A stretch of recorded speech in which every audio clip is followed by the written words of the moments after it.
The market erupted into chaos just after noon. Screams echoed from the far end of Ariaria as people scattered between makeshift stalls and barrows. Esther stood frozen behind her Akara stand, the oily smoke rising behind her like a spirit as she watched the unfolding scene. A group of boys, faces twisted with anger and sweat, had cornered a wheelpusher at the gutter's edge. His barrow lay on its side, crates of plantain spilled like broken bones, his shirt already soaked in blood. It was the new guy. The quiet one with the clean diction who'd started coming to her stand for Akara every morning. She never caught his full name, just Chris. He didn't talk much, but he always smiled and paid exactly, never haggling. Now he was on the ground, his lips split, fists pounding him from all angles. One of the boys shouted, "Next time you refuse to pay market fee, we go kill you." Esther didn't think. She grabbed the long wooden Akara stick she used for stirring oil and ran into the fray, swinging wildly. "Leave am. Una day mad. You one kill person over N200. The stick landed with a loud thwack against the back of one thug, startling the rest. "This girl day craze," another barked, backing off. But the distraction was enough. A few traders ran in to pull the bleeding man up. Esther dropped to her knees beside him, eyes scanning his face. "You stupid," she whispered. "You no get sense. Why you fight back?" Chris looked at her through one swollen eye. "They were harassing Mama Ifioma, she's 70. They slapped her."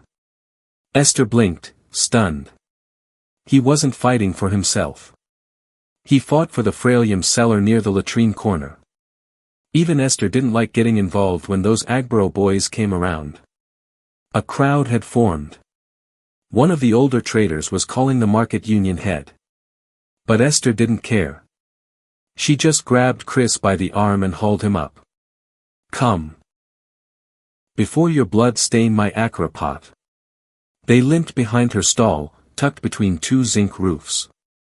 She sat him on a bench, poured sachet water over his wounds, and pressed her wrapper to his head. "Why you always day act like say you know from here," she muttered. He smiled faintly. "Maybe I'm not." That reply made her pause. She stared at him harder, as if seeing him for the first time. His fingers were calloused, but his nails were too clean. His accent slipped in and out, smooth like a banker's. And those eyes, they didn't carry the fear of a man who lived by his next naira.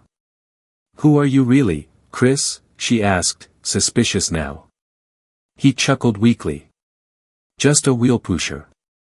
But even as she nodded slowly, something told her he was lying. And if he was, what was a man like that doing in the bloodied belly of Ariaria? 3 days passed before Chris returned to the market. His face was still bruised, but the swelling had reduced.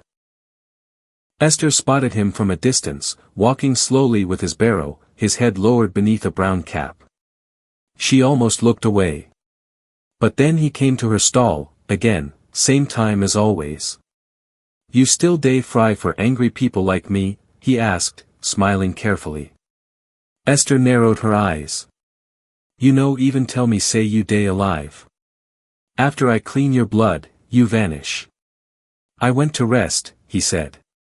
"Didn't know you cared." She rolled her eyes and handed him a piece of Akara. "This one is free. For your damaged brain." He laughed, and for a second, the tension melted. The market noise faded into the background. That morning, Esther didn't rush him away. She let him sit near the frying pot, handing him extra Akara balls when customers weren't looking. He told her small things, about his love for architecture, how he liked to watch people pass, how he sometimes just wanted to disappear. Esther told him about her little brother, Daniel, who hadn't walked in over a year after a motorcycle accident. She worked 12 hours a day, saving every coin for his surgery. Her parents were gone, and the hospital bills were stacked like dried Gary behind her stall. Chris listened quietly, something flickering behind his eyes. That night, when Esther returned home, she found her landlord waiting at the door. He had a red file and a wicked grin. "You owe me 2 months. By weekend, I fit call boys," he threatened. Esther sighed and promised she'd pay. But deep down, she knew she couldn't, not unless she dipped into the savings meant for Daniel's surgery. The next day, something strange happened. Esther returned to the hospital to check on her brother's medication, and the nurse pulled her aside. "Miss Esther," she whispered, checking her file. "Your brother's surgery payment, it's been settled." Esther's heart dropped. "What? Anonymous donor. Paid in full. Left no name." She stumbled outside in a daze, nearly fainting under the sun. Who? Why? Her ex-boyfriend, Timmy, flashed into her mind. He had money, and had been texting her again lately, asking for a second chance. But she'd ignored him. Could this be his way of buying his way back? She called Timmy that evening, heart pounding. "Yes," he said smugly. "I handled it. That's what real men do." Esther almost believed him. Until Chris showed up again, quieter than usual, and asked softly, "Is your brother okay?" She blinked. "You remembered?" He smiled. "I remember everything you say." Esther wanted to believe him. But something didn't add up. How did a wheel pusher remember details like that? How did he speak so well, listen so deeply, carry himself like someone raised in air-conditioned rooms? And more importantly, why did her heart race more for him than for the man who just saved her brother? That night, she didn't sleep. Because suddenly, her feelings were too loud to ignore. And the lie he wore was starting to crack. The rain came without warning. ABA's market scattered like feathers in the wind. Traders scrambled to cover their goods with worn-out tarpaulin. Barrows were abandoned mid-roll, plastic basins floated along the flooded path, and shouts echoed across stalls like thunder. Esther was tugging her pot backward under the zinc shade when she slipped. And a hand caught her. "Chris." "Careful," he said, pulling her up like she weighed nothing. She looked at him, breathless. He was soaked, shirt clinging to his chest, eyes fixed on her like the storm couldn't touch him. "You always show up at the exact moment," she said, a little breathless. "Maybe I like saving you," he said, almost too softly. They stood like that, in the narrow alley beside the Akara stand, the sound of rain drowning everything else. Her heart thudded. The past few days had changed something. She thought about his voice, the way he listened, the way he'd taken those punches to protect a stranger. Even his silence had started to speak louder than most people's words. Then the questions returned, sharp and haunting. Esther stepped back, squinting at him. "You be wheel pusher, ABI?" Chris blinked. "Yes." She tilted her head. "Then why your hands no get calluses like other boys here?" He hesitated. "Why your accent day mix like say you school abroad?" He smiled faintly, but it didn't reach his eyes. "Why does it matter?" "Because you day lie," she snapped. "I know like people way day pretend." Chris sighed. He didn't reply. Later that night, a bigger truth came to light. A local gossip blog posted a blurry market photo, 2 people under rain, close together. But AI recognition was faster than rumor. Within hours, the photo hit Twitter and WhatsApp. Christian Maxwell seen in Ariaria Market. Billionaire heir in disguise. Esther's phone buzzed endlessly. Her neighbor showed her the picture on Facebook. "Nah, you be this? Ah. You don catch billionaire?" She stared at the screen in disbelief. The face in the picture, his face. It was Chris. Or rather, Christian Maxwell. The man her brother called brother just last week. The man who asked for N50 change yesterday. The same man who wore rubber slippers and called himself broke. Her chest tightened. Her mouth went dry. He lied. Not just about his name. About everything. When he showed up the next day at her stall, people clapped. Some cheered. Others whispered. Traders brought out crates for him to sit on. The Prince of Akara dawn arrive. But Esther didn't clap. She didn't even speak. She simply looked at him like a stranger, one she no longer recognized. And for the first time, Christian looked nervous. Like a man who had everything. And was now at risk of losing the one thing he came here to find. Esther didn't speak for 3 days. She didn't cry either. Not when the women in the market teased her, not when the reporters came poking around asking for the Akara girl who caught the billionaire. And definitely not when Timmy, her smug, loud-mouthed ex, showed up grinning from ear to ear. So all this while, now billionaire you date. I always knew you had levels, Timmy said, laughing like he owned the joke. Esther ignored him. She wiped her pot, counted her change, and served her customers like nothing had changed. But everything had. She felt humiliated. She had opened her heart to a man who had worn a costume, pretending to be like the rest of them. Worse, he let her believe he was powerless, while secretly moving mountains behind the scenes. It was he, not Timmy, who had paid for Daniel's surgery. She'd confirmed it the night the hospital called again, apologizing for the earlier mistake. They'd found a forgotten file with the Maxwell Foundation seal stamped on it. Esther had sat on the floor that night, shaking. He hadn't lied to hurt her. But it still hurt. Christian came back again, this time without a crowd. No barrow. No boys. Just a quiet man in a gray shirt, standing beside her Akara stand like a schoolboy awaiting punishment. I know you hate me, he said softly. She didn't look up. You're not wrong. I never meant to lie to you. I came here to find something real. And I did. She finally met his eyes. You think love is something you test like a lab rat? I think. I was scared no one would love me if they knew the truth. She studied him. And now that I know. I'm still here, he whispered. There was silence. Around them, the market carried on as usual, people bartering, babies crying, hawkers yelling prices, but between the two of them, time stood still.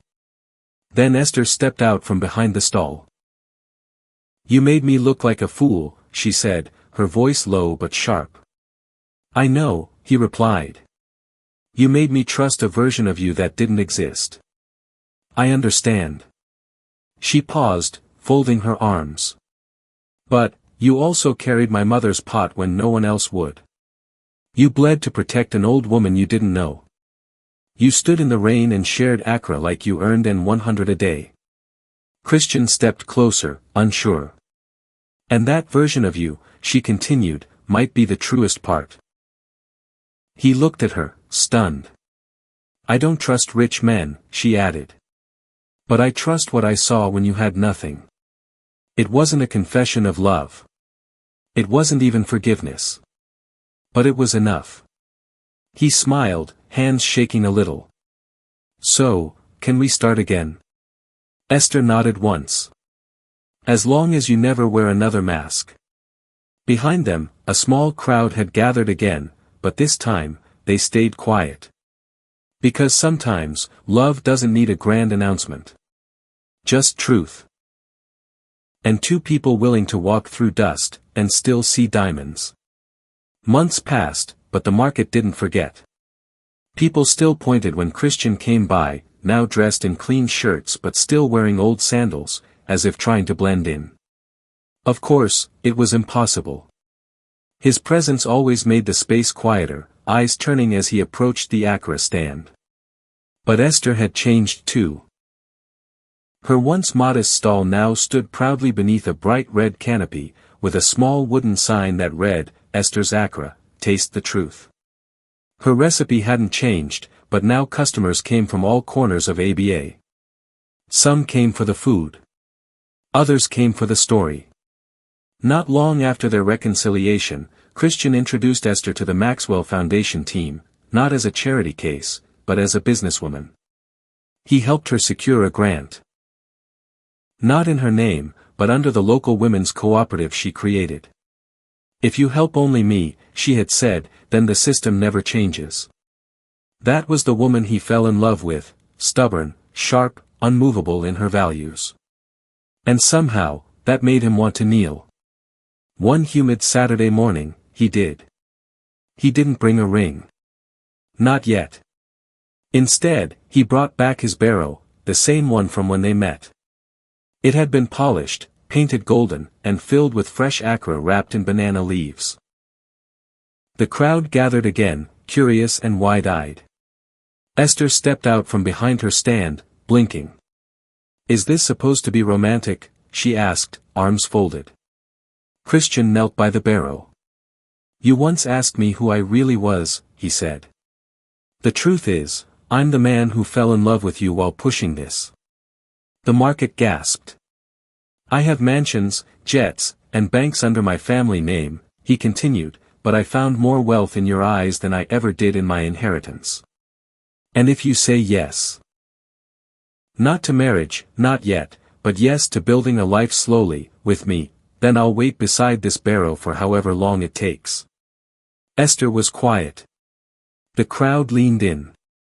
Then she walked forward, slowly, picked up a hot piece of Akara from the barrow, bit into it, and smiled. "You still don't know how to fry it properly," she teased. He grinned. "Teach me." She held out her hand. "Every day." The market broke into wild applause. Old Mama Ifioma clapped the loudest. Children danced around the barrow. Traders laughed, shook heads, and snapped photos. But Christian only saw one thing, Esther, standing in front of him, hand in his, eyes steady as ever. That night, he stayed back to help her clean the stall. No cameras. No staff. Just the smell of oil, smoke, and promise. And as they walked home together, her hands greasy, his shirt stained, their hearts open, they knew, they didn't just find love in the market. They found it in truth, in struggle. And in the way dust can settle, only to reveal something shining underneath. Dear viewers, what lessons did you take away from this epic and thrilling story? If you enjoy this story, like, share and hit the subscribe button to keep you updated whenever we drop a story like. Thanks for watching.